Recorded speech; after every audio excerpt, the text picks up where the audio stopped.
À nous rejoindre Alain Giffard, Laurent Prétrault et David Martineau qui est ici. Et Francky Trichet qui n'a pas besoin de descendre, enfin il peut descendre par là et remonter par là.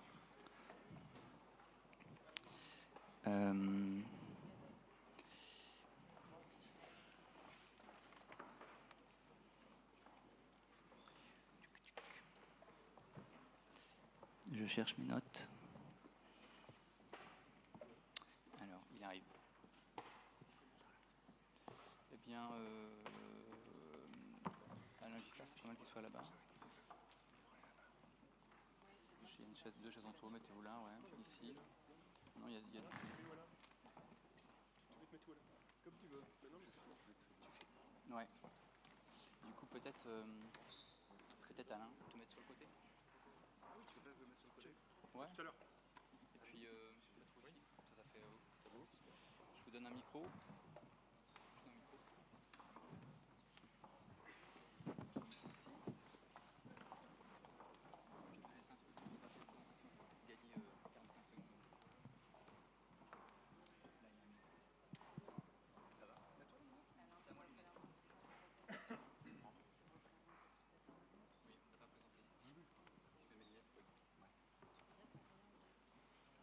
Bien, bonjour. D'abord, je vous admire beaucoup de vous apprêter à suivre maintenant une table ronde qui va réunir des représentants, des élus des différentes collectivités. Laurent Prétrault, conseiller régional en charge de la croissance numérique. David Martineau, conseiller départemental en charge de l'open data et des territoires connectés, et Francky Trichet, adjoint au maire de Nantes et conseiller métropolitain pour l'innovation et le numérique. Donc cette table ronde, elle a un objectif qui est de discuter un peu des relations entre le politique et le numérique, en évitant, disons, la communication et la présentation des actions qui évidemment seront mentionnées, mais on essaye d'avoir un échange sur cette relation entre le politique et le numérique que je vous propose de faire autour de trois volets de questions. Le premier thème, c'est un peu le thème de la coupure et de la confiance. Le deuxième thème, c'est plutôt le thème du dissensus autour du numérique. Donc ça va être un petit peu plus... on va entrer un petit peu dans du saignant par rapport à des discours plutôt positifs. Et puis ensuite, le thème de la relation avec les acteurs. Alors, première question, sur fond d'une baisse de confiance assez générale des citoyens dans la politique, pas simplement en France d'ailleurs, comment les élus envisagent-ils les attentes du public sur les questions du numérique et l'élaboration d'une politique qui permettrait de reconstruire cette confiance? Serge Bergamelli faisait référence à cette ancienneté de notre secteur, 10 ans, 15 ans, 20 ans même, au début porté par ce grand discours de la modernisation que les politiques, sans du tout diminuer leur intervention, avaient juste à chevaucher. Ils chevauchaient la modernisation et personne ne leur demandait pourquoi ils faisaient ça, parce qu'ils devaient entraîner cette modernisation. Maintenant, cette logique-là seule ne suffit pas. Donc, comment on reconstruit la confiance du public et quelle expérience constitue pour eux, en ce sens, une référence, quelle expérience concrète constitue une référence dans la manière de conduire une politique publique dans le domaine du numérique? Donc, je vous passe dans l'ordre que vous voulez. Si celui-ci fonctionne. Bien, bonjour à tous.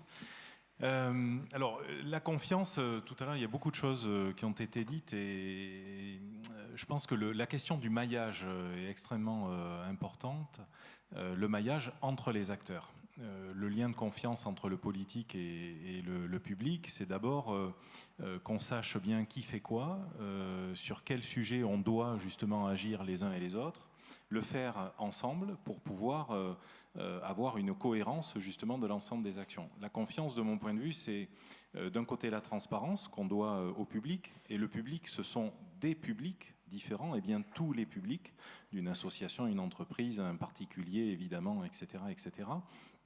Et on doit donc la transparence, on doit aussi une forme de réactivité. Nous considérons, nous, à la région, à la région des Pays de la Loire, que le numérique est un formidable vecteur de progrès social d'abord, et que ça doit nous permettre de placer l'usager au cœur de l'ensemble des politiques que l'on conduit. Donc ça, c'est déjà un constat de départ qui montre que le numérique, dans notre vision, est bien un outil parfaitement transversal et qui doit permettre à chacun de se connecter directement à toutes les politiques, d'en prendre connaissance, d'y avoir accès.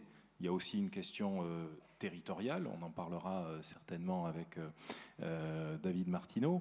Nous avons, nous, fortement investi dès 2016 pour déployer justement avec les départements le numérique dans l'ensemble des territoires. Il n'y a pas d'opposition effectivement entre la ruralité, France périphérique et les métropoles. Par contre, on doit faire en sorte que les outils arrivent partout pour que justement il n'y ait pas cette opposition et qu'on réduise cette fracture. Donc, je pense que la question, c'est simplement des outils accessibles, un numérique accessible pour le tout un chacun. Et je parlais de réactivité, l'open data, on y reviendra également. C'est un sujet essentiel qui fait que l'usager doit pouvoir, il existe des solutions dans les Pays de la Loire, avec une initiative notamment démarrée en 2012 entre la région, le département de Loire-Atlantique et la ville de Nantes, qui permet effectivement où tout un chacun sur data.paysdeloire.fr ou data.département, enfin Loire-Atlantique, etc., de pouvoir remonter une information, consulter des informations qui sont collectées par les collectivités et le cas échéant, effectivement, en fonction des demandes, cette plateforme va permettre de répondre aux besoins exprimés pour le public. Donc cette transparence de l'information, cette accessibilité et la réactivité dans la capacité à gérer les données, ça me semble être des éléments essentiels pour restaurer la confiance. Merci. Monsieur Martineau.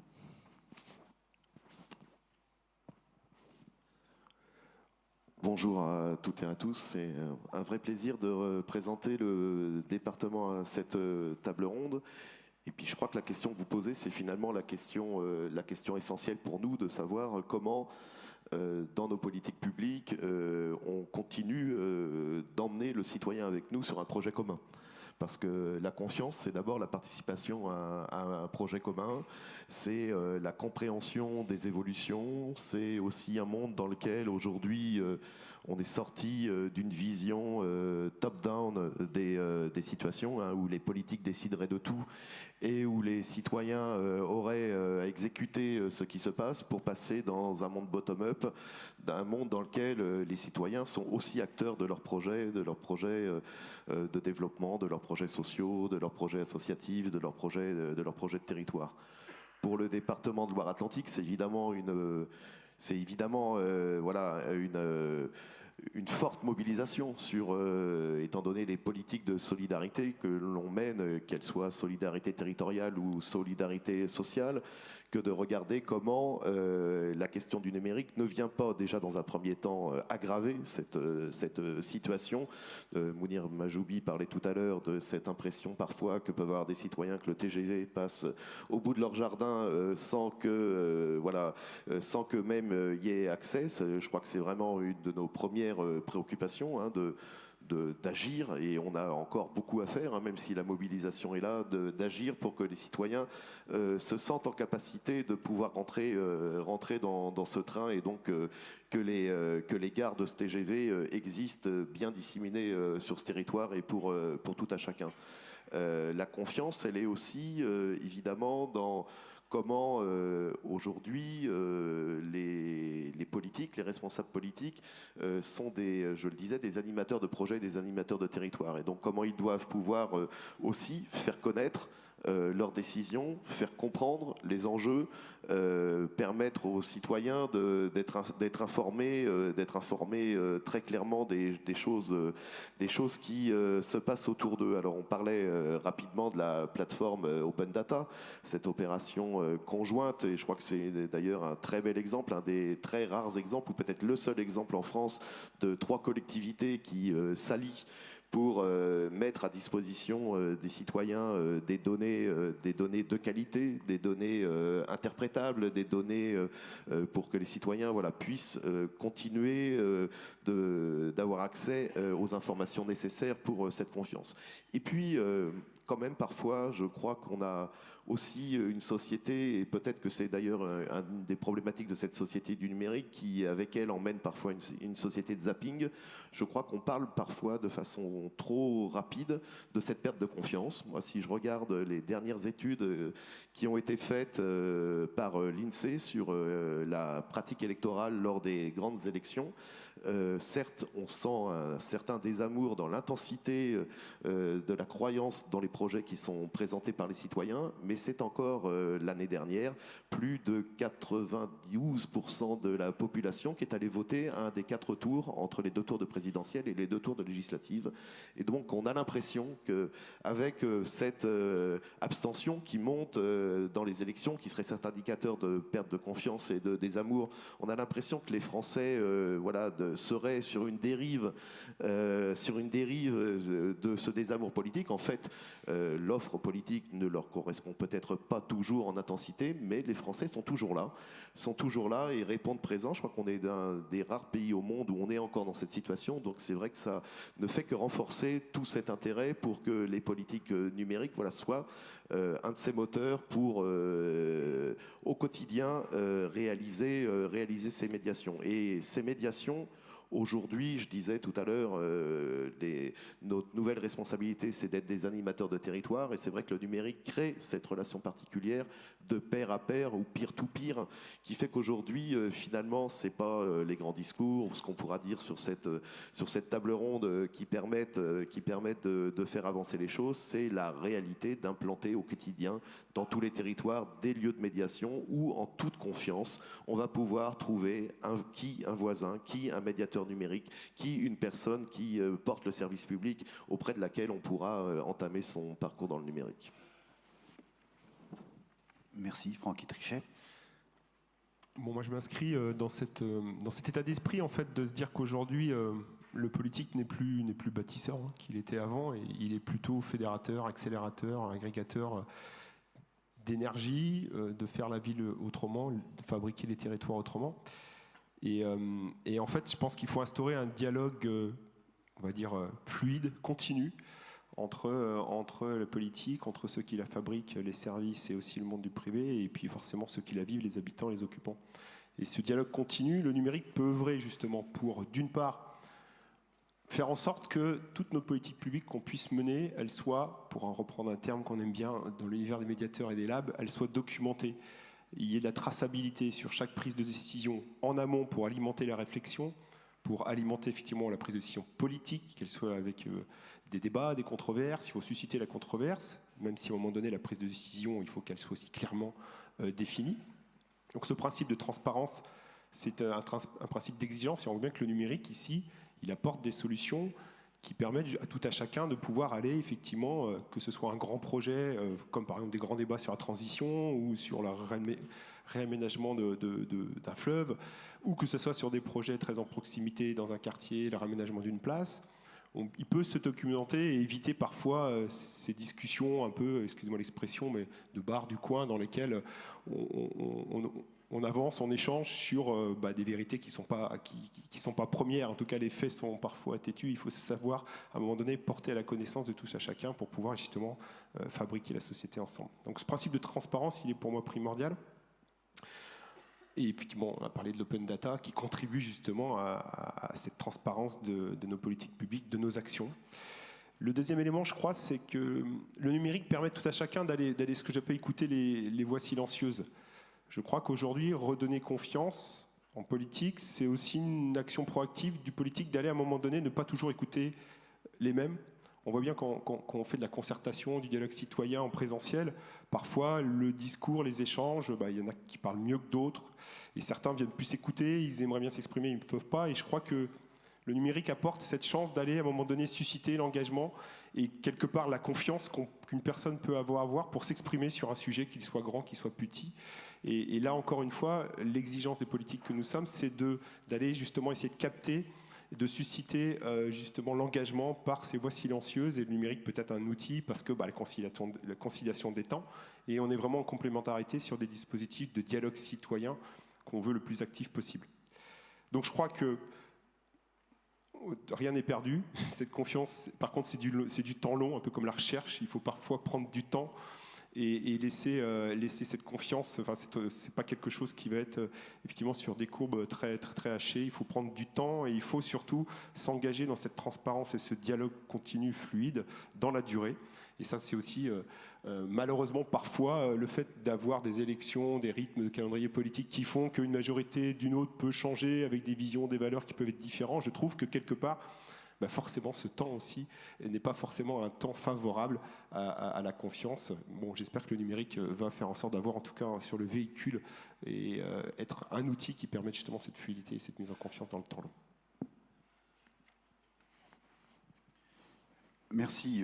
Ce qui conditionne aussi un peu cette relation entre le politique et le numérique, c'est de manière générale l'état de l'opinion sur l'ensemble des sujets qui ressortissent au numérique. Et on peut dire que lorsque toutes nos activités de médiation, les activités en faveur des cultures numériques ont été lancées, disons à la fin du siècle dernier, au tournant des 2 siècles, l'ambiance générale était grosso modo celle d'un consensus. C'était la fête de l'Internet, et d'ailleurs on fêtait l'Internet une fois par an. Bon. Cette phase de consensus, elle était construite autour de l'exigence de modernisation qui elle-même d'ailleurs était centrée sur la modernisation économique, qui poussait, modernisation économique poussant la modernisation en général, et le numérique étant un vecteur de tout ça. Depuis une dizaine d'années, le numérique est le centre de multiples débats et de critiques. Je donne quelques exemples. C'est les critiques sur les addictions, dont on parle souvent, la critique des différents types de toxicité culturelle, intellectuelle, cognitive du tenant numérique, les problèmes de manipulation de l'opinion, les problèmes de contrôle social. On n'est pas en Chine, mais travaillant à la médiation de l'éducation nationale, j'avais fait un texte à propos des administrations du gouvernement algorithmique, à propos d'APB, etc. Et je finissais par une comparaison avec la Chine, avec le crédit social en Chine. Et mon chef, le médiateur, me dit oh non, on ne fait pas la comparaison avec la Chine parce que c'est déjà assez déprimant comme ça. Bon. Donc, les aspects de contrôle social, les risques sur les libertés publiques, on l'a vu avec Facebook, avec les campagnes électorales, l'impact écologique. Et puis, de plus en plus, la question même de la relation avec l'économie. Il y a 2 jours un article de Daniel Cohen, l'économiste de Normal Sup, disant je me suis gouré sur la productivité, je me suis gouré sur ce que le numérique apportait à la productivité, je continue à y croire, mais il faut changer plein de choses. Je résume de manière un peu bébête un article plus compliqué, mais enfin c'était un petit peu ça. Concrètement, on a l'exemple du smartphone qui vient d'être interdit à l'école. Bon, c'est quand même un changement de position pour un ministre. Il ne faut pas faire comme si c'était quelque chose de purement anodin. Et à côté, on a l'exemple du retournement de l'administration de l'éducation nationale sur le livre scolaire numérique. Et dans les collectivités locales, vous avez financé le livre scolaire numérique, vous avez financé les cartables numériques. Maintenant, on vous dit on n'est pas sûr qu'il faut continuer. Bon, donc on a des interrogations par rapport à ces choses-là. Alors comment, en tant qu'élu, vous percevez ces débats, ce passage d'une phase de consensus généralisé, pas un dissensus généralisé, mais à toute une série de dissensus particuliers, et comment vous concevez l'intervention politique dans le cadre de ces dissensus?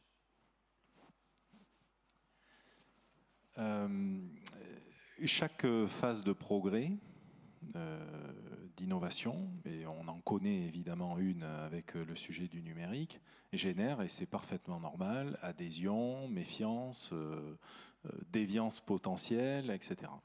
Le rôle des collectivités, c'est en tout cas de s'assurer que stratégiquement, sur la question du numérique, on ne peut pas effectivement ignorer ce progrès. On doit au contraire pouvoir impulser et accompagner. Impulser en générant les actions, soutenant les bons acteurs pour pouvoir justement avancer. Accompagner, c'est accompagner l'usager en fonction des différentes strates sur lesquelles on opère, soit une région, un département et une métropole, ou une ville, hein, une mairie, une collectivité de proximité, on doit pouvoir effectivement emmener l'usager sur ces dimensions-là pour justement faire en sorte que le progrès auquel de toute façon on ne peut pas échapper, on puisse justement le maîtriser. Alors, j'ai quelques exemples qui permettent d'illustrer. Nous avons par exemple, pour travailler sur justement l'implantation des lycées, nous avons aujourd'hui des systèmes, par exemple, d'information mutualisés qui nous permettent d'avoir un ensemble de données qui permettent d'anticiper le projet par rapport à son environnement, par rapport à des risques éventuels, par rapport à la population, où est-ce que les logements se trouvent, etc. etc. Ces éléments-là, ça nous permet effectivement, encore une fois, d'utiliser le progrès qu'est le numérique pour apporter des réponses les plus sensées possibles à l'usager. Et je pense que c'est de cette manière-là qu'on peut techniquement notamment apporter une réponse sur ces méfiances qui sont celles qu'on peut entendre d'une certaine partie des usagers. Ensuite, je parlais de partenaires. On ne peut pas politiquement, encore une fois, décider et appliquer les choses de manière unilatérale. On doit soutenir les partenaires experts dans les domaines concernés pour pouvoir permettre de répondre à ces inquiétudes ou à ces vraies problématiques liées à cette notion de progrès. Nous avons par exemple, avec l'association régionale de l'amélioration des conditions de travail, l'ARACT Pays de la Loire, un soutien qui leur permet de travailler sur le numérique et les impacts sur l'emploi. On le fait également avec ADN Ouest, avec la CCI, etc., ou Smile sur la Smart City. On doit absolument travailler en allant le plus près possible des préoccupations, des freins, des résistances des usagers, avec les bons outils, avec les bons partenaires, pour lever ces freins et faire en sorte que le progrès ne soit plus vu comme quelque chose d'inquiétant, voire un danger, mais bien comme une chance.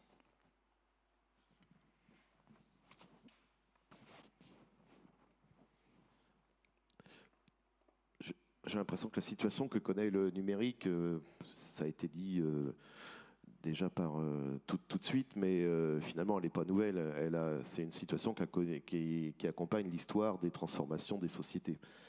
Et éventuellement, la question du dissensus grandissant aujourd'hui et de la méfiance, de la défiance parfois vis-à-vis du numérique, on a l'impression d'être quand même très clairement dans un mouvement de balancier un peu trop important. On était peut-être dans un optimisme béat pendant un moment, plus penché sur la valeur et parfois sur la valeur économique que sur les autres valeurs. Et aujourd'hui, dans une société qui s'interroge, parce que globalement, la société se transforme de façon complète. Aujourd'hui, le numérique détient la connaissance, donc on n'a plus le pouvoir si on a la connaissance. On a le pouvoir si on sait traiter cette connaissance, si on sait assembler cette connaissance et à laquelle on peut avoir très facilement accès. Donc, nous, pour ce qui est de nos politiques publiques départementales, la question du dissensus, c'est pas la question que se posent nos publics les plus précaires. Le public les plus précaires, ils nous disent, mais moi je suis à côté. Donc je ne me pose pas la question de savoir si je suis dans le consensus ou dans le dissensus. Moi je suis à côté, qu'est-ce que vous faites pour que je ne sois pas à côté ? Et du coup, ce qui est intéressant dans la situation actuelle, c'est qu'on essaye de mener via les médiateurs. Le département a eu recours ces derniers mois à de très nombreux services civiques, plus d'une vingtaine de services civiques qui sont intervenus. Les médiateurs embrayent avec les publics qui connaissent la double fracture sociale et numérique directement sur tous les sujets. C'est-à-dire qu'on aborde aujourd'hui tous les sujets. On n'accompagne pas les gens pour leur dire ce passage au numérique, c'est un progrès dans lequel vous devez absolument rentrer. Mais on les accompagne sur l'ensemble des sujets. Pour nous, c'est très important dans un positionnement de numérique citoyen que de rassurer aussi sur les utilisations des données, sur les utilisations des dispositifs que l'on met en place pour bien garantir tout à chacun qu'il est un citoyen égal à l'autre.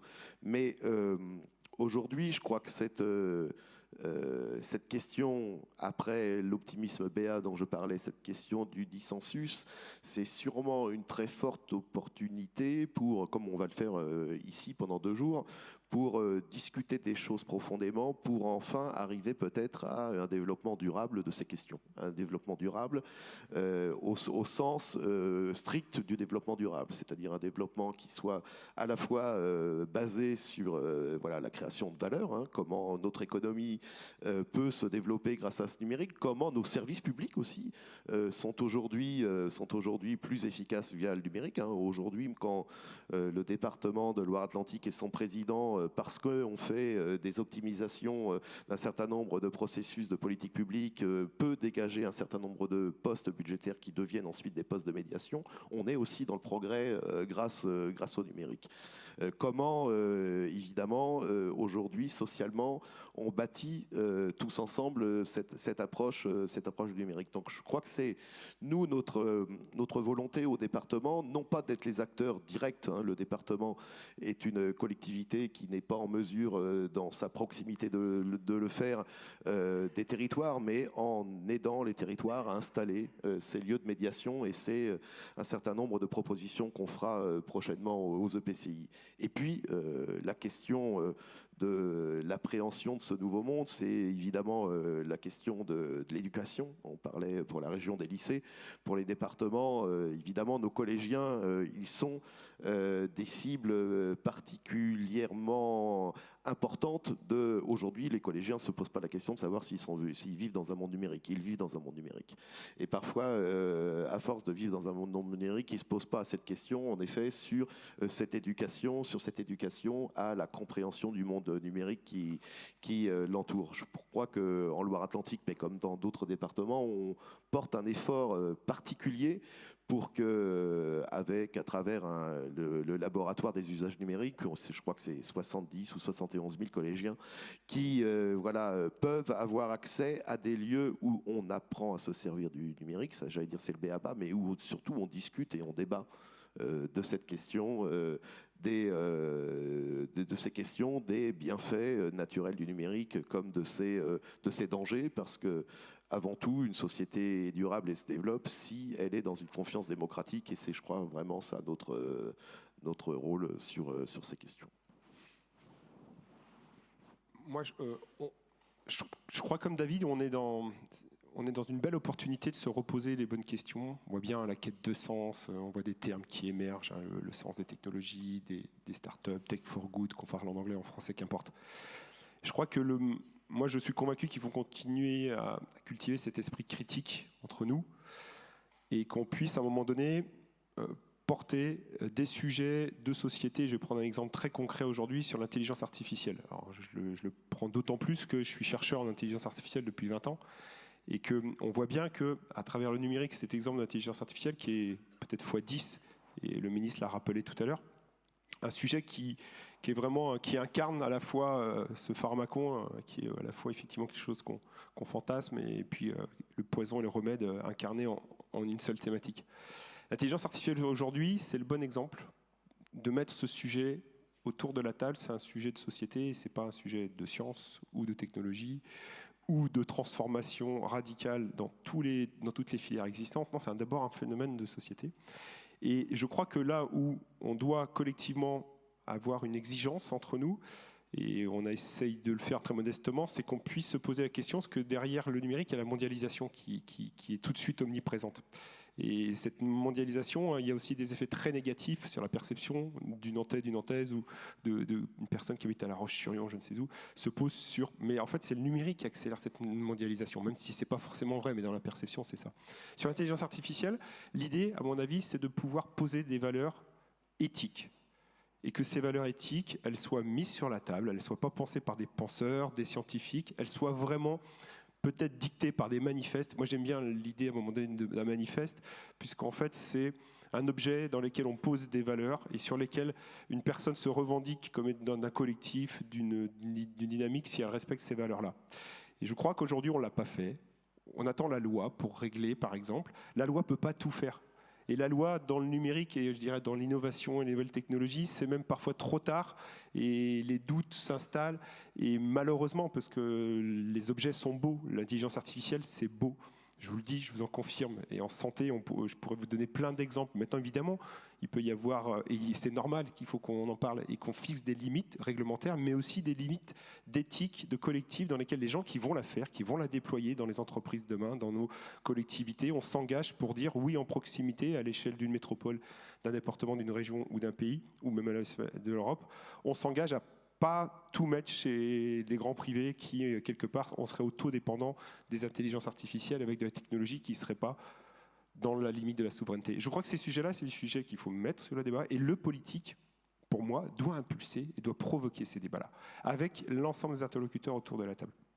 Donc oui, les critiques sur le numérique, elles viennent sur le développement économique, sur les startups, c'est quoi les modèles qui sont mis en place. Évidemment, il ne faut pas avoir peur, à un moment donné, de dire toutes les vérités. On a peut-être aussi caché, fait miroiter des choses qui ne sont pas forcément vraies. Le développement économique, il crée de l'emploi. Oui, c'est vrai. Le numérique crée de l'emploi. Oui, c'est vrai, parce que le numérique, il est omniscient. Il est partout. D'ailleurs, en France, on a la spécificité, on arrive encore à compter l'emploi que dans la filière numérique, ce qui est complètement dingue. Parce qu'il y a beaucoup plus d'emplois qui sont créés par le numérique. Il y a plus en plus, on le voit bien dans le CHU, par exemple, on ne compte pas les emplois du numérique dans le CHU, dans la filière. Bon, qu'importe.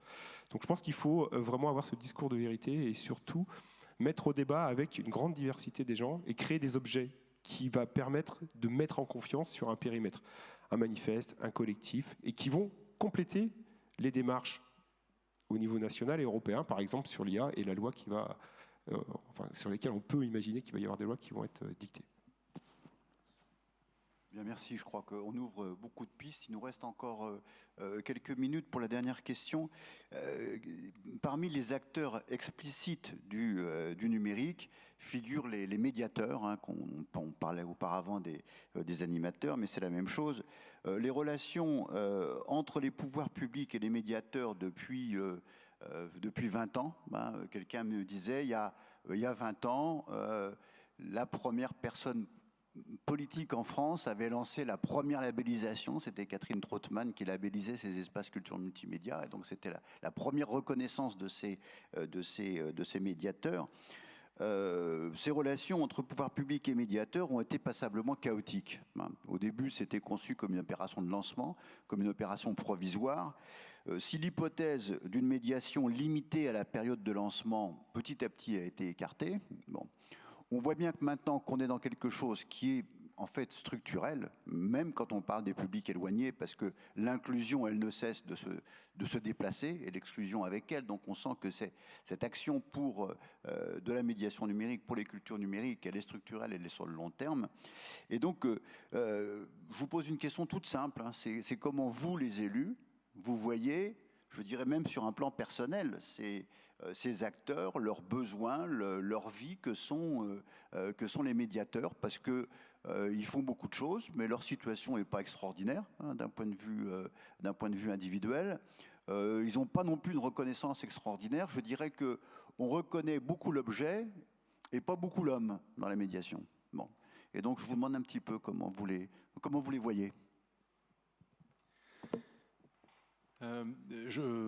Pour ce qui concerne la région, mais je pense qu'on sera d'accord là-dessus, il est évident que la question ne se pose plus aujourd'hui de la nécessité de développer, de continuer à faire en sorte que cette médiation elle existe le plus possible partout sur les territoires. Moi, je crois que la vraie question, c'est le sujet de l'acculturation au numérique. On dit souvent, et David Martineau le disait tout à l'heure, que pour les jeunes, le numérique, c'est pas un problème. C'est vrai, sauf que les jeunes ont tous un smartphone, mais c'est pas pour ça qu'ils comprennent ce qu'il y a derrière et comment on fait du code, etc., etc. Je prends juste ces exemples-là. Mais donc, la question de l'acculturation au numérique, c'est évidemment de la médiation. Nous devons, nous, collectivités, mettre en place des organes, on l'a ici sur les Pays de Loire avec Parcours Numérique notamment qui existe depuis plusieurs années. Nous soutenons bien sûr l'association Ping que tout le monde connaît ici pour, entre autres, mais pour justement pousser cette médiation. Cette médiation, elle est essentielle. La difficulté, je crois, que l'on peut avoir sur ces sujets-là, c'est qu'à l'heure des compte public, on va dire, de l'ensemble des collectivités, parce qu'on peut effectivement être d'accord sur les grands principes, il y a un moment donné où il faut pouvoir mobiliser des fonds et faire des choix, justement, pour pouvoir mener à bien les décisions qui en découlent. À cette heure-là, on a aussi besoin d'être au clair sur quel est l'ordonnancement en termes de priorité de ce qu'est cette acculturation du numérique. Par où on doit commencer? Est-ce qu'on commence de la même façon avec l'ensemble des structures que l'on soutient? On a des maillages de structures sur les territoires. Je parlais de Ping, je peux parler de la cantine, d'ADN Ouest, etc. Chacun doit pouvoir apporter sa pierre à l'édifice en complémentarité. Et moi, j'aime bien la notion, et on l'a mis en œuvre avec l'ensemble de ces acteurs, d'une forme de critérisation. C'est-à-dire quel est véritablement l'objectif que l'on se fixe, les uns et les autres, et comment est-ce qu'on mobilise des moyens, à quel rythme, de manière très pratico-pratique, pour atteindre ces objectifs. Donc la médiation, elle est essentielle, c'est même plus, je crois, une discussion à avoir. L'acculturation du numérique, c'est l'enjeu, et la façon avec laquelle on peut avancer sur ce chemin qui est évidemment très long, c'est quelque chose qu'on doit pouvoir mesurer en termes d'objectifs et en termes de résultats.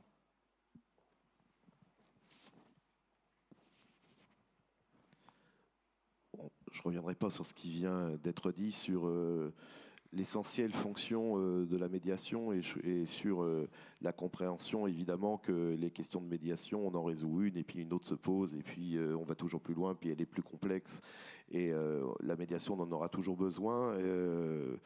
Moi, il se trouve que au-delà de mon rôle au conseil départemental, je suis aussi adjoint à la culture de la ville de Nantes et la question de la médiation, c'est une question qui aujourd'hui rejoint et croise de plus en plus les différents domaines. Quelle est la différence de la médiation qui est faite dans le domaine du numérique et dans le domaine de la culture? Aujourd'hui, ces médiations, elles ont tendance à se ressembler, elles ont tendance d'ailleurs à se regrouper dans les mêmes lieux, ces tiers-lieux qui aujourd'hui fleurissent sur les territoires. Et je crois qu'on a aujourd'hui un grand travail à faire sur le partage et une meilleure compréhension de quelles sont les bonnes expérimentations et qu'est-ce qui fonctionne dans les territoires. Parce que finalement, dans un monde qui est de plus en plus complexe, ceux qui sont les publics destinataires de nos médiations, si je peux me permettre cette phrase vraiment très moche, ceux qui sont ces destinataires de la médiation, face à la complexité, ils ont de plus en plus besoin d'être des acteurs de leur propre médiation. C'est-à-dire que pour nous, pour les médiateurs, je crois que penser une médiation comme un produit tout fait, tout bouclé, et qu'on va proposer, diffuser, pouvoir standardiser et multiplier au plus grand nombre, c'est quelque chose qui est de plus en plus difficile. Et finalement, c'est un parcours de médiation individuelle, souvent qu'on a à construire avec les uns et avec les autres. Et avec des rythmes très différents, ce qu'il faut aussi expliquer. On parlait de la question du temps, on parlait de l'opportunité de discuter de toutes les complexités qui sont liées au numérique. Et je crois qu'on a vraiment aujourd'hui à ouvrir les chakras avec les médiateurs sur cette question de la médiation où la personne qui reçoit cette médiation est d'abord actrice de sa propre médiation et va d'ailleurs découvrir au fur et à mesure quels sont ses besoins qui vont se transformer après une première visite dans tel ou tel tiers-lieu ou auprès de telle ou telle association, parce que finalement quand on commence à tirer le fil, on finit par tirer non pas une pelote mais un entremêlement de pelotes, et c'est ça notre travail. Donc les médiateurs, ils sont très importants de ce point de vue-là. Les médiateurs, ils sont aussi très importants pour un autre point symbolique, et je crois qu'on a un travail de plus en plus important à réaliser. Aujourd'hui, on parle beaucoup médiatiquement de la question des fake news. C'est quand même, on peut pas ouvrir un média sans entendre parler et écouter un média pendant une demi-heure sans entendre parler de la question des fake news. Et cette question des fake news, heureusement, médiatiquement, on est en train de faire connaître cette problématique, mais à force de la faire connaître, on fait flipper les gens aussi. C'est-à-dire qu'on est en train de construire une société dans laquelle, moi je pense à notre jeunesse, on explique à notre jeunesse que la Terre est terminée, qu'on court à la catastrophe, que le monde qui nous entoure est fait de données et de nouvelles pipotées, que le travail de façon durable n'existe plus, que la retraite ne se prendra plus. Et je crois que attention à la façon dont on accompagne. Je voudrais pas être un adolescent aujourd'hui. J'en ai moi-même à la maison, mais je voudrais pas être un adolescent aujourd'hui et vivre dans ce monde-là. Et nos médiateurs, ils ont peut-être cette qualité que, parce qu'ils sont soutenus par le service public ou parce qu'ils sont directement des agents du service public, ils ont une mission particulière et ils peuvent être un tiers de confiance. Et je crois qu'aujourd'hui, au-delà de la nécessaire accompagnement du parcours de médiation individualisé de chacun, je crois qu'il faut dire à nos concitoyens que sur nos territoires doivent continuer à exister, doivent continuer à se développer des tiers de confiance, des personnes à qui Johanna Rolland parlait dans son discours d'introduction de qui a la responsabilité d'appuyer sur le bouton quand je fais mon dossier à la CAF. Je crois que c'est très important que dans ce monde, on puisse continuer de s'appuyer sur des tiers de confiance. Merci. Jackie Trichet, on finira avec votre réponse. Ouais, alors David, je m'inscris pleinement dans tout ce que tu viens de dire. Je crois qu'aujourd'hui, pour répondre à la question initiale, comment on les voit, moi je les sens usés, mais quand même encore plein d'énergie pour deux raisons. La première chose, je pense qu'il faut fédérer, il faut créer cette espèce de famille, quelle que soit l'échelle, dans lesquelles ils puissent échanger sur à la fois le réseau en proximité, c'est-à-dire que c'est quoi le maillage territorial. Alors, je prends l'exemple de la ville de Nantes, où sont ces différents tiers-lieux, donc il faut les fédérer, que chacun se connaisse pour qu'ils puissent quelque part ne pas tous faire la même chose. J'aime beaucoup cette idée de singularité, que chacun puisse trouver sa place dans la médiation. Et le deuxième problème, c'est le problème où en fait l'objet sur lequel ils sont sollicités varie beaucoup et il évolue beaucoup. On le voit bien depuis les fake news, entre accompagner des personnes un peu plus âgées sur la prise en main de la souris et du clavier.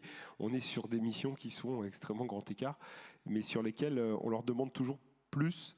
Donc la thématique de la formation, évidemment, qui a été évoquée tout à l'heure, elle est cruciale pour moi.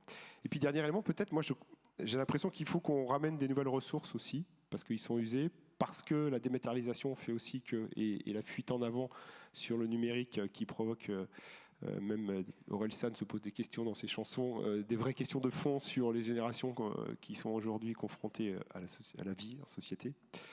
Il faut peut-être qu'on aille chercher, moi j'ai une proposition, dommage que le ministre n'est pas là.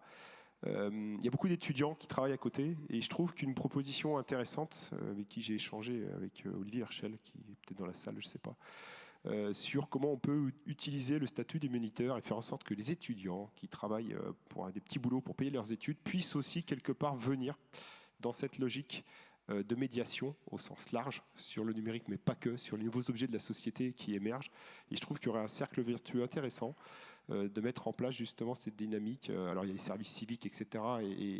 Mais je crois qu'au niveau des ministères, il y aura un échange intéressant entre ce plan d'inclusion numérique et puis les forces vives et les jeunes qui viendraient bien évidemment aider tous les médiateurs de la médiation numérique qui vont, à mon avis, peut-être crouler de plus en plus sous les demandes et sur des missions qui sont diverses et multiples. Bien, merci beaucoup. Nous n'aurons pas le temps de prendre des questions, mais je crois qu'on a ouvert pas mal de pistes qui vont être creusées par les conférenciers et puis par les tables rondes cet après-midi. Je vous remercie.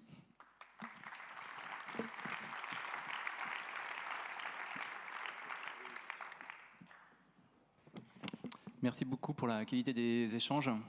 On va passer à la dernière séance.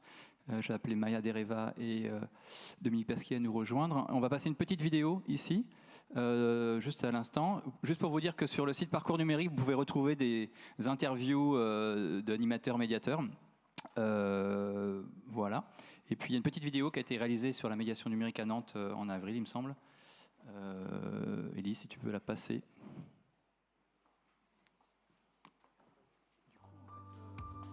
Souris à la main, des applis plein la tête, la ville de Nantes s'engage à ce que tous les Nantaises et les Nantais aient accès et soient accompagnés au numérique. Car nous ne sommes pas tous égaux dans le domaine. On pourrait avoir une distance de plus en plus éloignée entre les habitués, les férus du numérique et ceux qui en seraient exclus, éloignés pour différentes raisons. La fracture est générationnelle mais aussi sociale et culturelle. C'est là qu'intervient la collectivité. Il faut qu'on soit effectivement en exigence pour faire en sorte qu'on emmène tout le monde sur le numérique, sur cette voie des opportunités. Un des enjeux, c'est la proximité. Et il faut identifier des lieux et créer un réseau de lieux où les gens vont pouvoir se rendre en confiance. Il faut former, sensibiliser et créer cette culture commune pour tous et partagée par tous. Maîtriser le numérique, c'est avoir accès à la connaissance, au savoir, par exemple en médiathèque. Nous proposons des actions culturelles orientées vers le numérique avec des ateliers de création de films, création de romans ou de découverte d'applications sur tablette. C'est le cas de l'atelier Silence on teste qui s'adresse aux enfants et aux ados. On voulait vraiment créer un temps jeu convivial et de découverte d'applications qu'ils ne connaissent pas forcément et vers lesquelles ils ne se dirigeraient pas spontanément. Pour sensibiliser tous les publics au numérique, la ville s'appuie sur une trentaine d'associations, comme par exemple les Petits Débrouillards. Alors le numérique, c'est une thématique qui a envahi notre quotidien. Donc en fait, pour nous, c'est vraiment quelque chose à décortiquer. Donc l'idée, c'est vraiment d'ouvrir les boîtes noires. Donc c'est ce que font les enfants. C'est-à-dire qu'ils ont le droit, dans les ateliers, d'ouvrir les ordinateurs, de les démonter, de les remonter. Et donc d'avoir cet esprit critique sur les objets, en fait. Les animateurs d'Alice 44 assurent quant à eux des formations hebdomadaires gratuites, comme ici, à la bibliothèque Luce Courville. Nous effectuons des ateliers d'informatique, enfin de prise en main, vraiment ateliers débutants, sur tablette, sur smartphone, sur PC. Ça me rappelle ma mère qui ne savait pas lire, elle avait besoin de moi. Il faut que je sois autonome aussi. Car aujourd'hui, il faut savoir aller sur Internet pour la plupart des démarches administratives. Afin de favoriser cet accès aux droits, le restaurant social Pierre Landais, ou ici le CCAS, dispose d'espaces informatiques ouverts à tous. On a 9 postes à disposition du public où les gens peuvent faire un peu toutes leurs démarches. Le numérique, c'est aussi l'accès à l'emploi ou à la citoyenneté, des thématiques essentielles pour lesquelles la ville a aussi mis en place des actions. À Nantes, on accélère vraiment et on se donne les moyens pour vraiment ne laisser personne sur le chemin du numérique. Et pour trouver sa voie, un guide a donc été publié par la ville. On y trouve les informations pour rendre le quotidien numérique plus facile.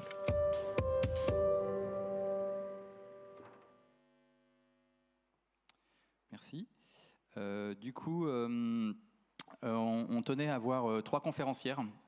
Vous avez remarqué qu'il y avait beaucoup d'hommes sur scène, d'ailleurs moi. Et pour faire une espèce de parité sur cette matinée. Malheureusement, on ne peut pas compter sur la présence d'Antoinette Rouvroy, qui, pour des problèmes familiaux, ne pourra pas venir nous parler des algorithmes ou l'art de ne pas dépenser l'avenir. Mais je vous invite à suivre son travail. L'idée de faire venir des conférencières, c'était pas forcément leur demander de résumer les 3 thèmes, lieux, données et communs sur une présentation de 20 minutes, qui est un peu complexe, mais de présenter leurs travaux et leurs démarches et leur réseau dans lequel ils sont inscrits pour peut-être après coup aller suivre un petit peu ce que ces personnes produisent. Et c'est plutôt enthousiasmant, en tout cas nous on aime plutôt ça. Donc du coup, Dominique Pasquier, vous êtes sociologue de la culture et des médias. Je vous laisse présenter votre présentation avec une zapette qui marche sous Linux. Merci à Ping de l'invitation, c'est super, je suis ravie d'être là. Je vais parler d'un projet de recherche qui vient d'être publié et qui portait sur l'appropriation du numérique et plus précisément d'Internet dans des classes populaires non précaires. J'entends par là des personnes qui ne sont pas en situation de grande fragilité sociale et économique, mais qui sont des travailleurs pauvres. Donc cette recherche est partie d'un constat qui avait beaucoup de travaux sur le numérique, mais pas beaucoup qui s'intéressaient directement aux classes populaires, qu'il y avait pas mal de travaux sur les classes populaires, mais qu'ils étaient un peu passés à côté de la révolution technologique qui s'est opérée dans ces milieux sociaux depuis une dizaine d'années, donc plus tardivement que les classes supérieures, mais quand même qui s'est opérée. Donc je vous ai mis les chiffres du CREDOC pour que vous ayez une idée de la... En fait, c'est un démarrage qui a 10 ans. Hein. On est passé d'un tiers à la moitié de la population, des employés, des ouvriers, à pratiquement l'ensemble, et surtout dans les familles avec enfants. Ma démarche, ce n'était pas une démarche surplombante. L'idée de départ, c'était pas d'analyser les pratiques des derniers connectés ou des oubliés de la révolution numérique en termes de manque ou d'absence ou de différence par rapport aux normes et aux pratiques des plus aisés et des plus formés au numérique, mais d'imaginer qu'en fait les pratiques dans ces milieux sociaux faisaient sens par rapport à un certain nombre de valeurs. Je vais dire rapidement ces valeurs selon qu'elles ont été élaborées dans beaucoup de travaux sur les classes populaires. Il y a une certaine dévalorisation de la communication écrite. Alors comment ça se passe quand c'est de l'écrit qui est en face? Il y a une valorisation du face-à-face. Qu'est-ce qui se passe quand on est dans l'interaction à distance? Il y a une réticence assez forte dans les milieux populaires aux pratiques personnelles au profit de pratiques collectives. Alors c'est dans la famille, mais c'est plus largement vrai. Il y a une priorité des logiques familiales dans l'économie relationnelle. Ce sont des milieux qui ont toujours été décrits et constatés comme mettant la famille plus au centre que d'autres. Il y a une grande étanchéité des frontières entre l'univers professionnel et l'univers privé. Ça, je crois que c'est très important quand on parle de numérique. Ce n'est pas les cadres qui continuent à travailler sur leur smartphone en entrant. Il y a une valorisation des savoirs pratiques et puis il y a toute une organisation des sociabilités qui s'organisent au niveau local. Donc je suis partie avec une double question de recherche, à savoir comment une technologie qui a été imaginée, qui a été conçue par des classes supérieures et qui a été appropriée par ces classes supérieures, qu'est-ce qui se passe quand elle est appropriée à son tour par des milieux sociaux différents? C'est un peu la question que posait Jacques Rancière quand il a travaillé sur les écrits ouvriers au XIXe siècle.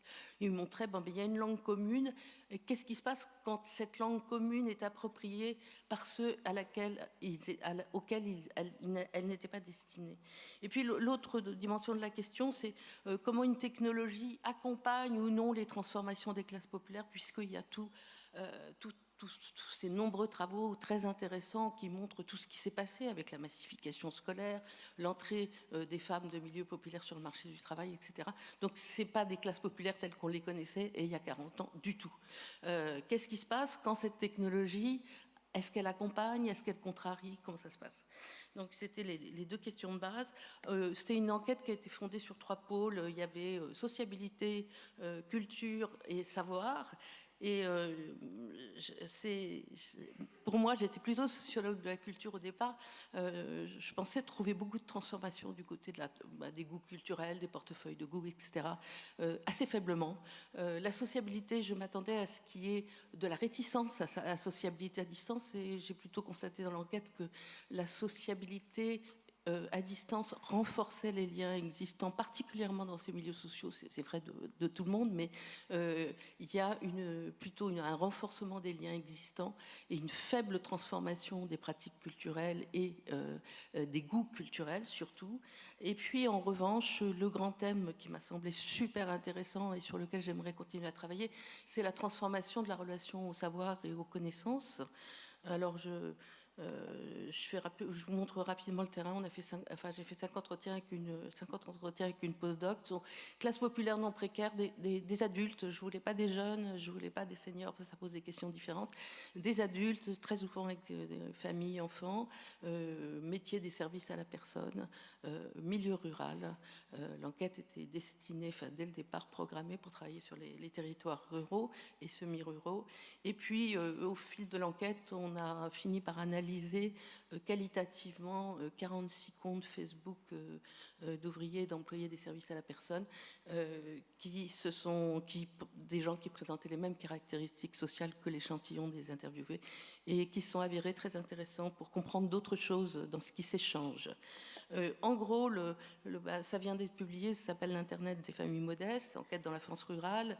Merci pour la pub, Presse des Mines. Et je vais juste parler très rapidement, parce qu'on n'a pas beaucoup de temps, de ce que j'ai mis en rouge, c'est-à-dire en fait ce qui m'a réjoui, l'ouverture sur le monde qui s'opère par Internet pour ces populations qui ont un très faible niveau scolaire. J'ai que 2 interviewés sur 50 qui ont le bac. Et il y en a beaucoup qui ont arrêté en début d'études secondaires. Je parlerai rapidement de l'ambivalence d'Internet dans la transformation de la relation au territoire local. Et puis je parlerai un petit peu, trop vite, du gros échec, de la brutalité, de la dématérialisation des services, qui ne semble pas être un problème de réticence aux services électroniques, mais un problème très spécifique lié à l'aide sociale à distance.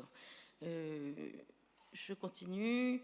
Ouverture, oui, je pense qu'on peut presque dire qu'Internet constitue une seconde école qui n'offre pas les mêmes... qui n'offre pas de capital culturel certifié comme l'école républicaine le fait, mais qui offre vraiment, et j'ai trouvé ça très, très encourageant en tant que chercheuse de découvrir ça, qui offre vraiment une manière d'apprendre différente, qui fait moins peur, qui permet de se réapproprier certaines choses. Donc j'ai mis cet extrait d'entretien qui m'avait frappé où cette femme raconte comment son mari, finalement, c'est sur Internet, il a compensé le fait qu'il a dû arrêter ses études. Il y en a d'autres qui disent exactement la même chose, c'est-à-dire en fait qu'il y a pour moi une potentialité de petite mobilité sociale qui s'opère là. Elle est à travailler de façon beaucoup plus approfondie que je n'ai pu le faire. Alors cet Internet seconde école, ça passe par des recherches en ligne. C'est vrai que j'ai eu l'impression que les gens savaient beaucoup mieux chercher que ce que j'avais lu, par exemple, dans l'enquête de Grandjean, qui remontait à 2008.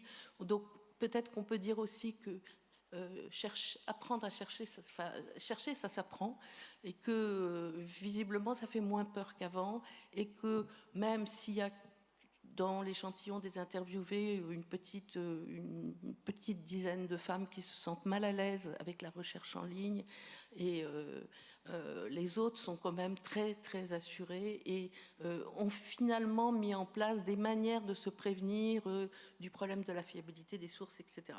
Il y a quand même un débat sur qu'est-ce que vaut ce savoir qui vient d'Internet. Et ce débat, il était très, très sensible quand on abordait dans les entretiens la thématique de l'aide scolaire aux enfants, où là, il y avait quand même certains parents qui disaient le dictionnaire, c'était sans doute mieux. Non pas qu'ils continuaient à l'utiliser, parce qu'ils utilisaient tous Internet pour aider leurs enfants à faire leurs devoirs, ou même ils s'abonnaient à des sites d'aide aux devoirs, mais simplement parce qu'ils avaient l'impression qu'il y avait un savoir qui était plus prestigieux qui se situait là. Donc il y a deux grands types de recherche en ligne. Je vais être le plus rapide possible. Et je pense que le premier type est très intéressant. C'est tout ce qui concerne la recherche, l'élucidation des mots des experts. Alors ça peut être le libellé du devoir donné par l'enseignante à son enfant, mais ça peut être aussi l'examen prescrit par un médecin. Et puis, comme j'ai beaucoup travaillé au sein d'une population qui touchait au métier de la santé, notamment aide-soignante et agents de service hospitalier, on voyait bien que finalement ce sont des individus qui se retrouvent toute la journée à entendre des médecins et des infirmières employer des mots qui ne signifient pas grand-chose, ils n'ont pas appris, ils n'ont pas fait les mêmes études qu'eux, et c'est frustrant. Et Internet est visiblement quelque chose qui permet de récupérer une sorte de pouvoir là sur ce vocabulaire expert qui exclut. Et je me suis beaucoup appuyée sur ce livre d'Annette Claro que je trouve magnifique, qui montre en observation des parents, réunions parents-enseignants ou consultations patients-médecins, qui montrent comment les classes populaires se retrouvent de fait face à ces experts en situation de déférence subie, et ils n'osent plus intervenir tellement ils ont peur de ne pas comprendre les mots, ou ils ne disent pas qu'ils ne les comprennent pas. Donc là, il y a un rattrapage, c'est sûr. Ce rattrapage, je pense qu'il faut essayer de trouver des moyens de l'encourager, que les gens se lancent encore plus pour essayer de resymétriser ce rapport. J'étais en retard d'une slide. Les recherches sur la santé aussi sont très intéressantes à étudier parce que c'est vraiment de l'élucidation des diagnostics, l'élucidation des analyses, mais sans remise en cause du rôle des experts. On ne remet pas en cause le fait que l'enseignant sait mieux que ça, que moi, que le médecin est là pour me soigner, mais c'est remettre une sorte d'équilibre dans la relation, dans l'interaction avec ces experts. Et puis, il y a beaucoup de recherches, et ça, c'est vraiment quelque chose à laquelle je ne m'attendais pas. Il y a beaucoup de recherches sur le métier. Que ce soit, il y avait des assistantes maternelles, des agents de service, des aides-soignants, des auxiliaires de vie à domicile en milieu rural. Eh bien, on voit que finalement, aller en ligne, c'est une manière de pouvoir échanger avec des gens qui sont hiérarchiquement plus hauts que soi. Alors là, j'en ai donné deux exemples. c'est-à-dire cette aide-soignante qui dit l'infirmière, j'ose pas lui poser la question quand je comprends pas, mais je regarde le soir. Et puis cet artisan qui dit voilà, il a une pâtisserie dans un tout petit village à la campagne et il s'est inscrit à Pâtissier du Monde et il pose des questions à des grands chefs. Et il fait maintenant des wedding cakes à l'américaine. Il échange avec des chefs japonais en faisant la fonction traduire. C'est tout à fait surprenant. Enfin, je pense aussi qu'il y aurait un travail à faire, et le mien n'est pas du tout assez abouti sur ces questions. Comment on apprend par les gestes avec les tutoriels? C'est une nouvelle forme d'apprentissage. Elle entre en concurrence avec la transmission parent-enfant, par exemple, ou les transmissions familiales, notamment en milieu populaire sur le bricolage, le jardinage, la cuisine, le tricot. J'ai eu beaucoup d'exemples où on voyait que finalement il y avait plusieurs sources qui cohabitaient les unes avec les autres et que Internet intervenait là-dedans avec les tutoriels en ouvrant une autre source. Donc je pense qu'il y aurait un travail intéressant à faire là-dessus. Enfin, il y a toute cette dimension d'acquisition de savoir spécialisé. Je parlerai rapidement de ce cas qui m'avait beaucoup frappé dans l'enquête. C'est donc Benjamin, enfin je l'ai appelé Benjamin. Il est homme à tout faire dans un hôpital et en fait, il a toujours aimé chiner. Il allait beaucoup dans les vides-greniers, Emmaüs, etc. Il achetait des choses, il essayait de les revendre, mais dans des vides-greniers et des brocantes. Et là, il a ouvert un compte eBay en 2008, donc assez tôt. Et finalement, il s'est spécialisé en ligne en apprenant à reconnaître la valeur des sacs de grandes marques vintage, Chanel, Dior, etc., qu'il va acheter sur le marché du Mans à 6h du matin, parce qu'il y a des rupins, dit-il, au Mans, et donc il y a des sacs, et qui ensuite, il va revendre sur son site eBay. Qu'est-ce qu'a appris Benjamin? Il a appris à reconnaître la valeur d'un sac, il a appris à faire un discours de vente sur les sacs qu'il a achetés et qu'il cherche à revendre, c'est-à-dire qu'il a un descriptif du sac qu'il doit écrire lui-même, il y a une photo du sac qu'il doit mettre en scène, et puis il a appris à vendre ce qu'il a acheté à des acheteurs qui sont au Japon, en Angleterre, etc. Il ne parle pas une seule langue étrangère, il fait la fonction traduire, et finalement, on voit qu'il y a plein de petits... il y a des niches sociales aujourd'hui qui seraient passionnantes à étudier. Je suis là à dire que vraiment ce livre m'a donné envie de faire autre chose, quoi. Des niches où finalement il y a des gens qui vont acquérir des compétences, ces compétences peuvent être transformées en savoir-faire définitif, acquis, et puis peut-être même en gains financiers. Donc je pense que là, il y aurait vraiment des choses intéressantes à faire. Rapidement, puisqu'il me reste que 10 minutes à peine. 7,5. D'accord. Alors, ça, c'était donc le côté le plus positif de l'enquête dans ce qui concerne Internet. Après, il y a un côté ambivalent, c'est ce qui se passe autour de la relation au territoire, avec les achats en ligne, où là, je vais peut-être sauter le cadrage des achats en ligne et montrer que j'étais partie avec l'idée, parce qu'on voit qu'il y a une transformation de la décoration intérieure des maisons à la campagne qui est très nette. Et j'étais partie avec l'idée que c'était parce qu'Internet permettait d'acheter tout ce qu'on voulait dans des lieux très isolés où on n'avait absolument pas accès à ce genre de marchandises avant. Et en fait, on s'aperçoit, enfin, dans les entretiens, on s'aperçoit que ça passe par la télévision. Hein. C'est les émissions de télé-réalité, type Déco, etc. Enfin, il y en a beaucoup, qui sont très regardées par les milieux populaires et surtout populaires ruraux, qui sont le moteur de la transformation en termes de style de vie. En revanche, après, l'accès se fait par Internet. Je dirais aussi que ce qui est frappant dans les achats, c'est que j'avais cru, moi, que c'était pour acheter des choses qu'on ne pouvait pas avoir. Mais pas du tout. C'est beaucoup plus pragmatique. Ça, c'est pour payer moins cher. Donc, on a beaucoup d'interviewés qui passent des heures et des heures à comparer les prix. Donc, l'achat en ligne, il s'inscrit vraiment dans une logique de gestion par les stocks, c'est-à-dire on achète quand c'est pas cher et on garde pour après. Et il s'inscrit aussi dans une gestion du budget par la recherche systématique de bonnes affaires qui a été décrite par plusieurs auteurs, dont Cotreau et Marzoc. Donc on voit très bien qu'il y a une filiation directe entre les questions que se posent en termes budgétaires ces familles et ce qu'offre Internet. C'est la bonne affaire qui est la clé de tout. Après, il y a le problème de la mort du petit commerce local qui a été beaucoup évoqué dans les entretiens. Je pense que ça, c'est très particulier au milieu rural. D'abord, ils connaissent les commerçants locaux. Deuxièmement, ils ont eu souvent des membres de leur famille qui faisaient partie de cette profession.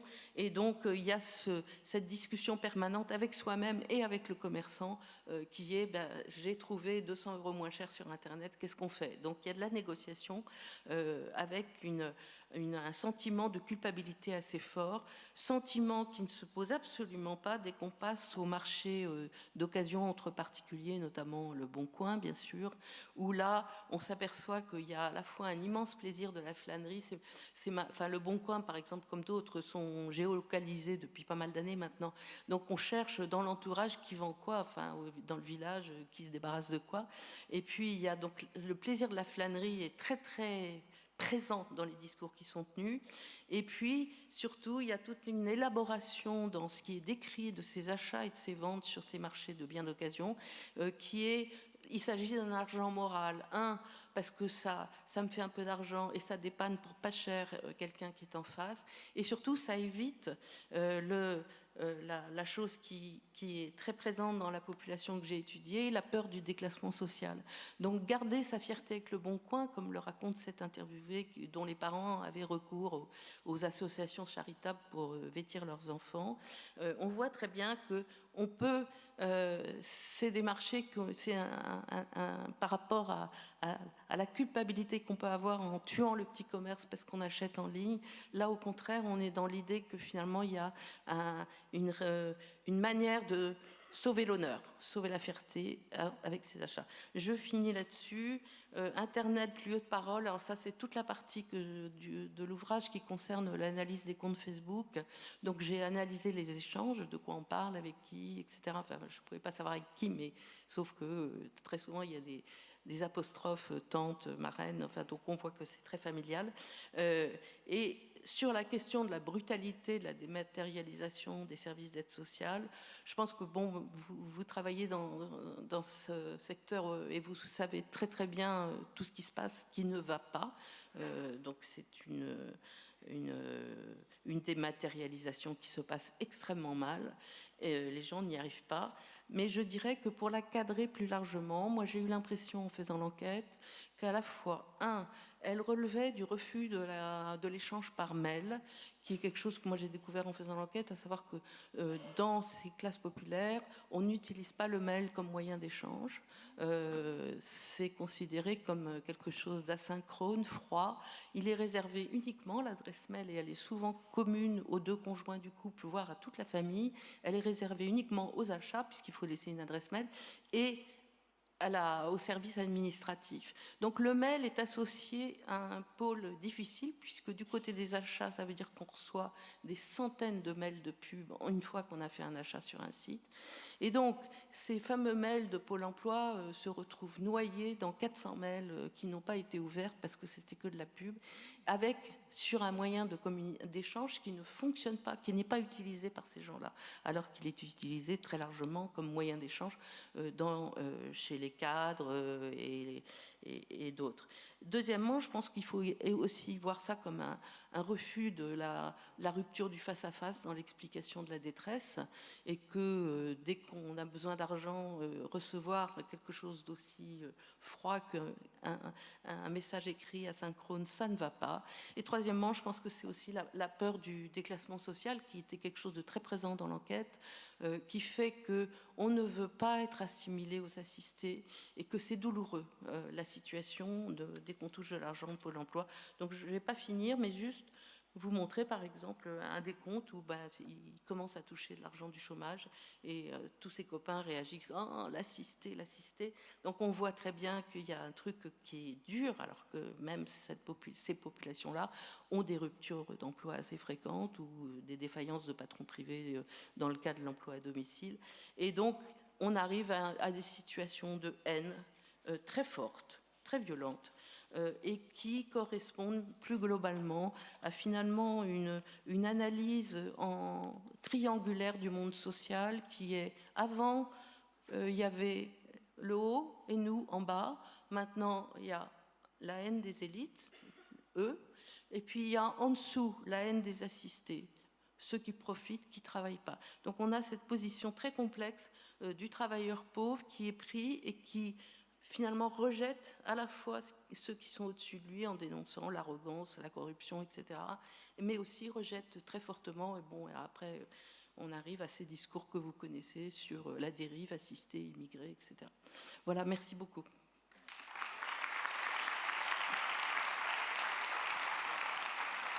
Merci beaucoup. Du coup, Dominique est avec nous pendant 2 jours, donc n'hésitez pas à aller la voir. Il y a son livre qui est ici. Il n'y a que moi qu'on ait un, non? Sur Terre? Non. Non.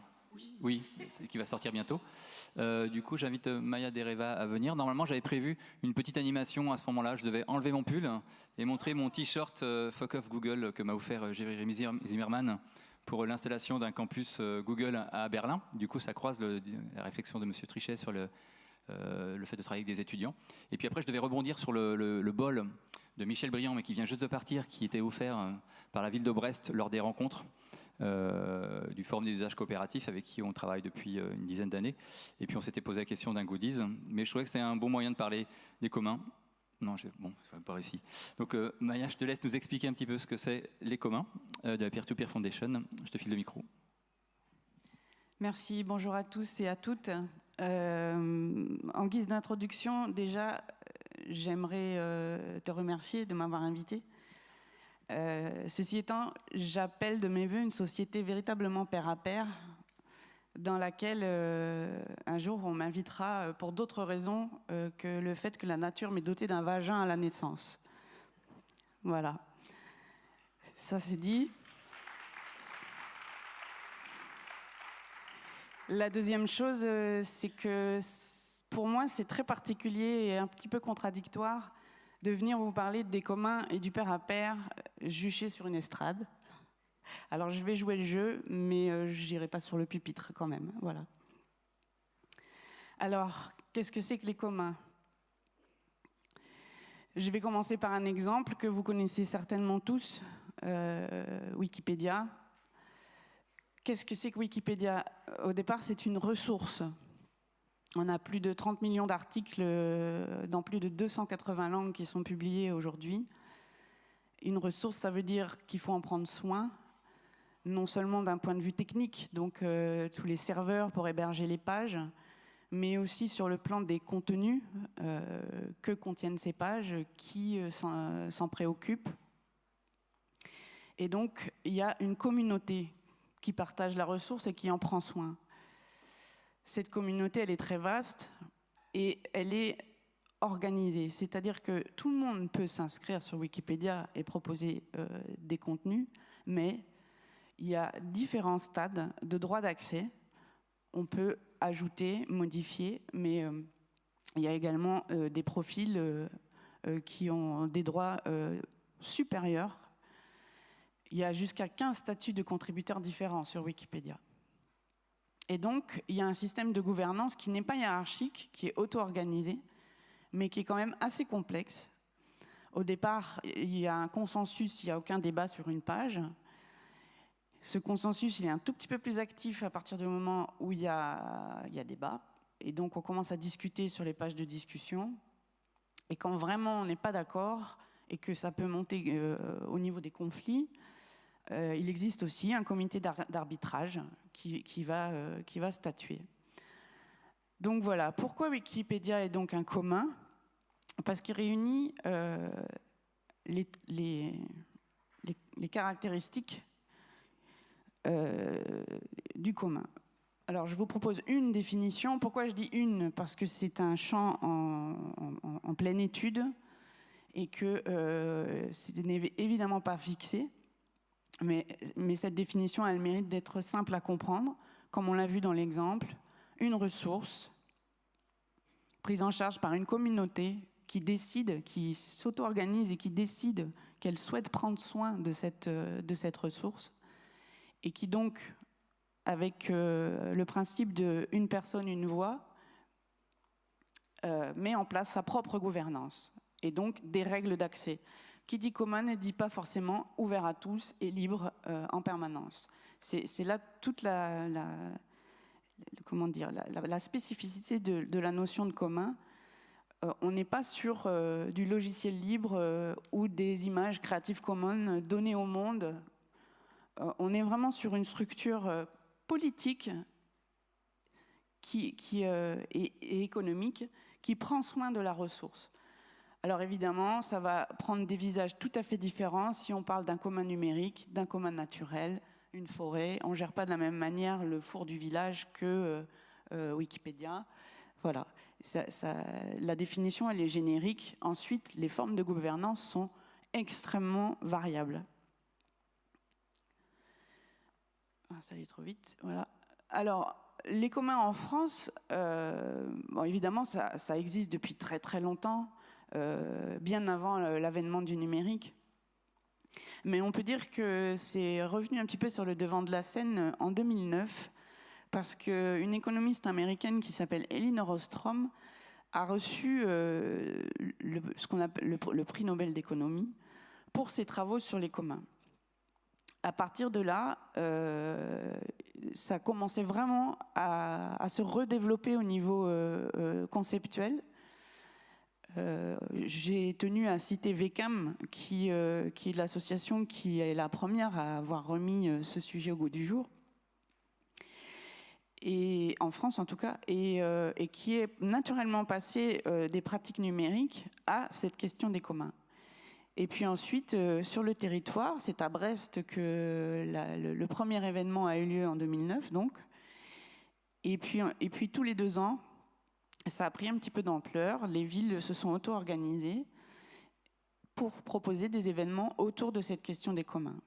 Et évidemment, au niveau de la littérature, ça a suivi. On a commencé à avoir des livres dès 2011, et de plus en plus. Et aujourd'hui, la bibliographie des communs est très vaste. Comment ça se structure en France? Alors, je m'excuse par avance pour tous les communs que je n'ai pas cités sur ce slide. C'est absolument impossible. J'ai tenté de faire une représentation graphique de tous les collectifs. C'est impossible. Ce n'est pas lisible, il y en a trop. Voilà. Je vous ai juste mis quelques exemples un peu intéressants pour le côté... pour vous montrer à quel point ça touche tous les champs. Communecté, qui est une plateforme numérique.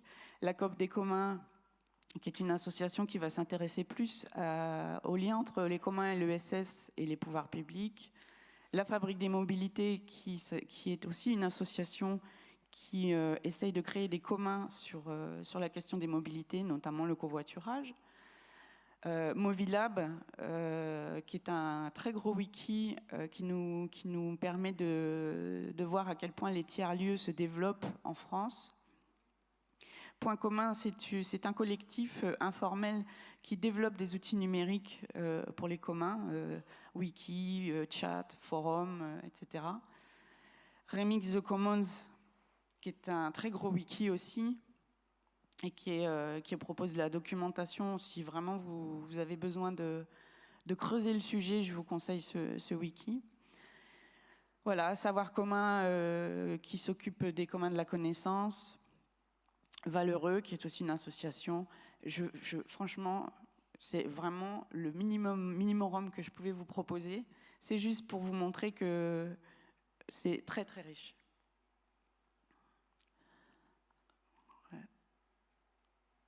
Voilà, et c'est aussi un réseau en France qui s'inscrit dans les territoires. Depuis l'événement Brest en bien commun, dans plusieurs territoires en France, des collectifs ont essayé de mettre en place ce qu'on appelle des assemblées des communs. La toute première a été créée à Lille en 2015. J'ai fait partie des fondateurs. C'était très très intéressant d'expérimenter ce format. Et petit à petit, ça prend de l'ampleur. L'idée des assemblées des communs, c'est à la fois d'être un endroit où on se rencontre, où les différents types de communs dialoguent. C'est ce qu'il y a de vraiment très intéressant sur ce format, c'est qu'on va retrouver des personnes d'univers complètement différents qui se retrouvent autour de cette idée de commun. Là, c'est pareil, je vous invite à consulter le wiki des communs pour aller plus loin. Ce n'est pas le lieu ici de détailler tout ça. Du coup, j'ai pas regardé le timer. Je sais pas. Voilà. Alors, je vous disais tout à l'heure, les communs, c'est une gouvernance avec une communauté. Cette gouvernance, elle peut prendre 1000 visages. Et moi, j'ai décidé de vous présenter le pair à pair aujourd'hui parce que c'est celle que je pratique le plus et qui me convient le mieux, dans la mesure où il n'y a plus aucun lien de subordination, ni à un individu qui serait hiérarchiquement supérieur, ni au groupe. C'est-à-dire qu'on ne cherche pas forcément le consensus. Le pair à pair, c'est une démocratie contributive où ce qui prime, c'est l'élan contributif de la personne. Et que ce soit un patron, entre guillemets, ou le groupe, ils n'ont pas à juger ou à dire non sur cet élan.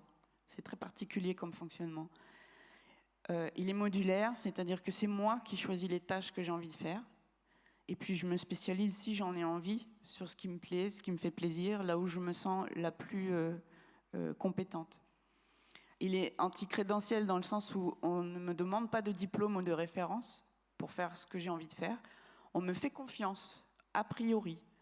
Et dans le numérique, c'est extrêmement facile de le faire, puisque si vous avez déjà essayé de contribuer à un wiki, tout est fait pour pouvoir revenir en arrière en cas d'erreur.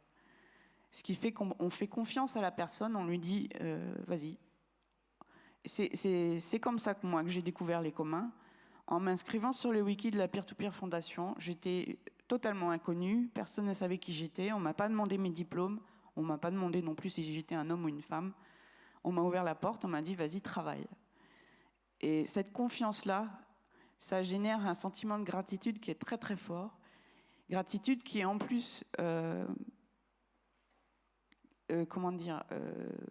qui s'exprime aussi dans l'autre sens, puisqu'une fois que le travail est effectué, on m'a dit merci. Et pour moi, c'était une expérience fondatrice. Voilà.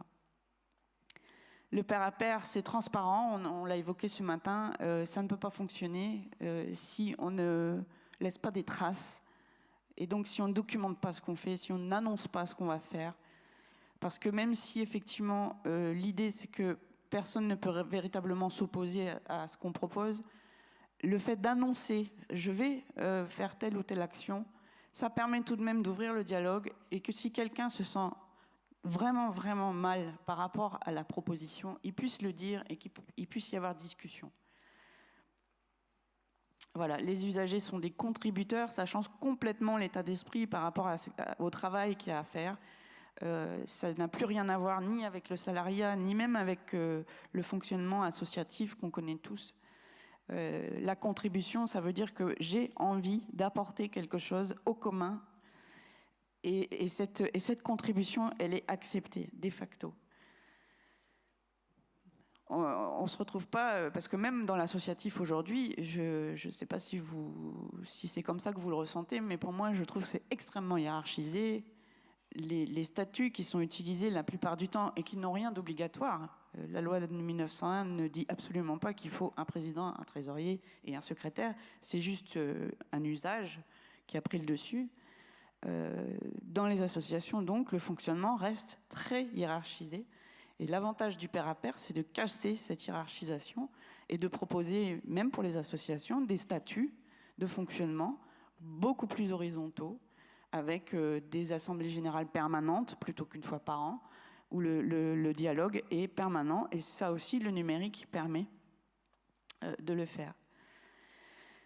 Voilà, le pair à pair, donc c'est équipotentiel, tout le monde peut participer. Alors évidemment, il n'y a pas de naïveté dans tout ça, nous n'avons pas tous les mêmes compétences, nous n'avons pas tous les mêmes envies. Si parfois certaines personnes aiment avoir une vision d'ensemble, gérer, se préoccuper de comment ça va se passer, comment l'objectif à atteindre, à quelle distance il se situe, cette personne va prendre de fait une espèce de leadership. Ça ne veut pas dire que c'est la chef, ça veut dire qu'elle a la compétence et l'envie d'avoir cette vision d'ensemble et d'aider les autres personnes à suivre l'objectif. Voilà. Mais à tout moment, on peut remettre en question ce qu'elle propose. C'est pas un souci. On retrouve ce fonctionnement dans les coopératives. Quand des salariés rachètent leur entreprise, ça n'empêche pas qu'ils vont recruter un directeur. C'est une compétence, ce n'est pas une place hiérarchique. Voilà. Et ça, pour moi, c'est fondamental. Aujourd'hui, je ne peux plus travailler dans un autre cadre que celui-là. Quand je dis je ne peux plus, c'est physique, physiologique. J'ai fait plusieurs burn-out et maintenant, c'est juste pas possible. Voilà.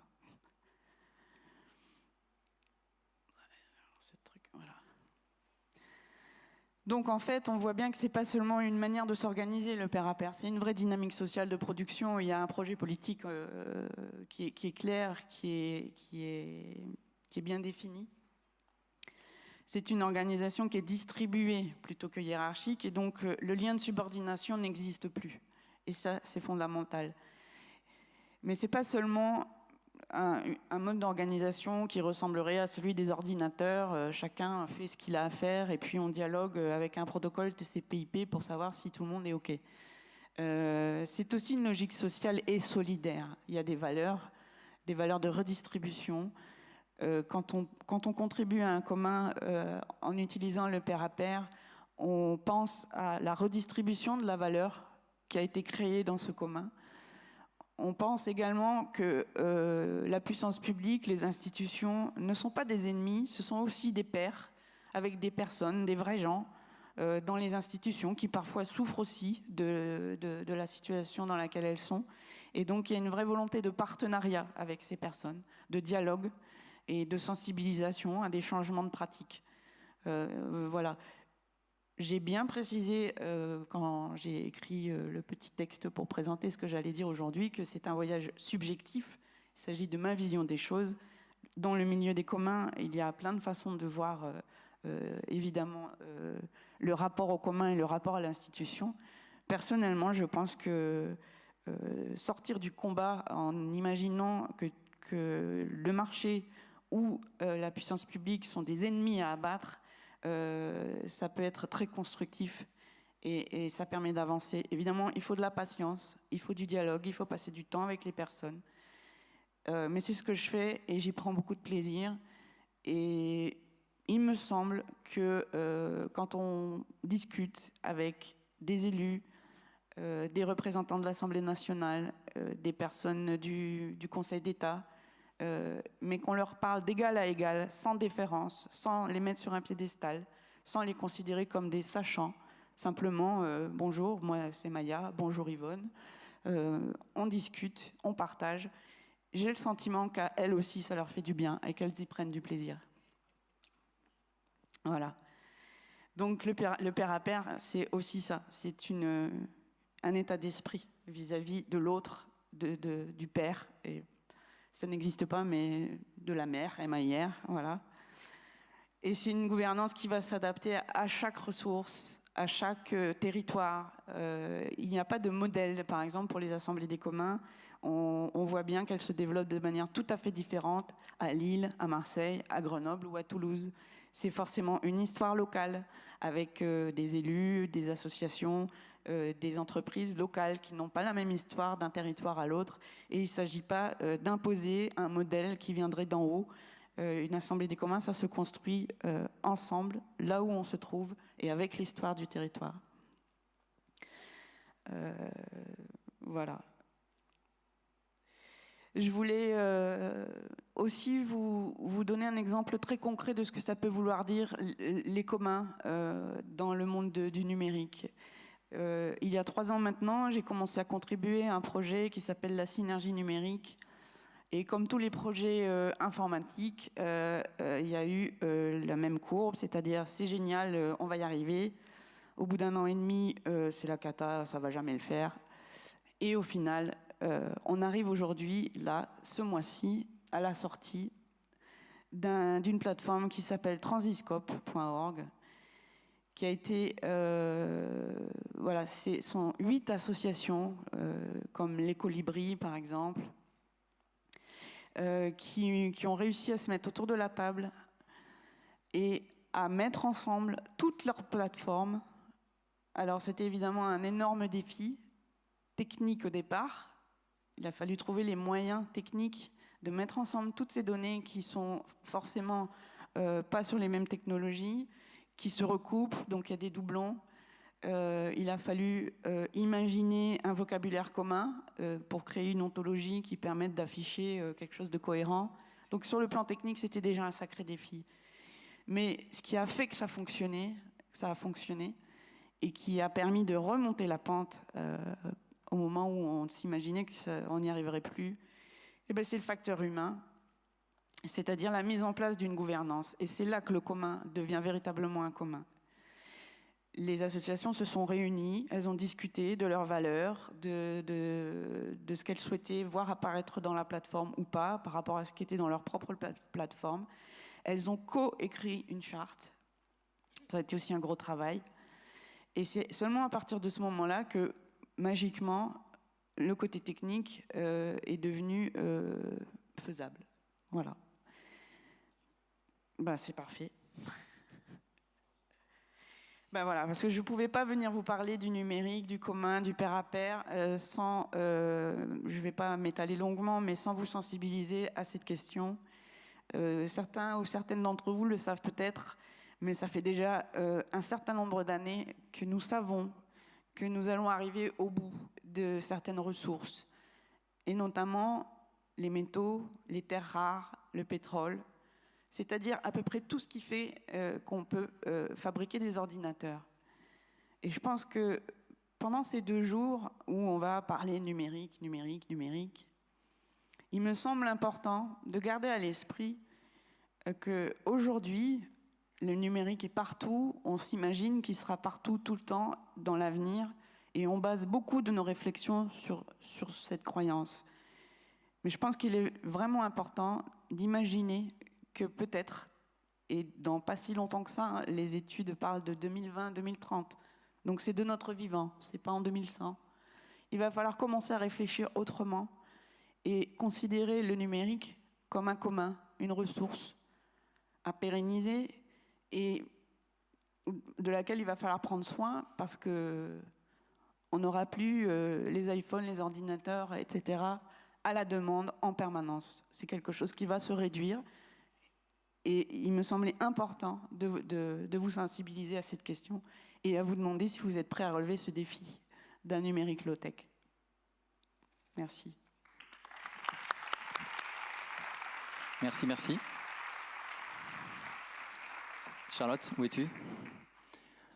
Donc nous avons tenu le timing, c'est cool. Oh bah non, mais ça c'est explosé depuis longtemps. Il n'y a pas de souci là-dessus. Merci à toutes les deux. Ça nous a fait du bien, je crois, de relever un peu le niveau du débat. Voilà, c'est dit. Désolée. Je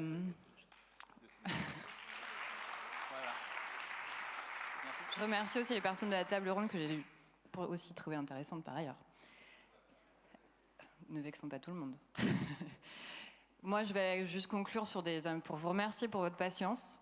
Ça a été un peu... voilà, c'était pas le timing qu'on avait prévu, c'était pas tout à fait ce qu'on avait prévu pour la plénière non plus. Juste, voilà, vous rappeler que tout ça n'était que le début de 2 jours d'échange, de travail, qui sont le fruit aussi de toutes vos propositions. Donc ça, c'est très chouette pour nous, pour vous tous aussi, je pense. Que du coup, on a souhaité, toute l'organisation, faire en sorte que voilà, ce soit 2 journées où on puisse construire des choses ensemble, documenter, partager. Donc on a toute une petite équipe autour de ce qu'on appelle le Media Lab qui vous attend pour éventuellement contribuer à cette documentation commune de ces 2 jours de rencontre. vous léguer un peu ce que vous retenez des ateliers que vous allez faire, des tables rondes auxquelles vous allez peut-être assister. Donc ils sont à l'école d'architecture où désormais tout va se passer. L'école d'architecture, c'est si qu'est François Mitterrand, c'est par là-bas, quand vous sortez de la salle. Pour ceux qui vont déjeuner à la cantine du voyage à Nantes, c'est par là-bas, quand vous sortez de la salle. Mais il y a Julien qui va se faire le géo incroyable et qui va vous guider jusqu'à la cantine. Pour ceux qui ne mangeraient pas à la cantine, moi je vais vers l'école d'architecture, vous pouvez me suivre également. Et il y a de quoi se restaurer tout autour, sans souci. Quoi dire de plus? Il y a évidemment des petites erreurs dans le programme, puisqu'il y a eu des changements de dernière minute. N'hésitez pas à nous poser des questions. Il y a des grilles à jour au sein de l'école d'architecture. Nous, on est contents de vous avoir. On espère passer un bon moment avec vous. Et on vous retrouve idéalement dès 14h à l'école d'architecture, histoire que le décalage que nous avons ce matin ne se répercute pas trop cet après-midi. Encore merci. Merci. Merci à l'équipe.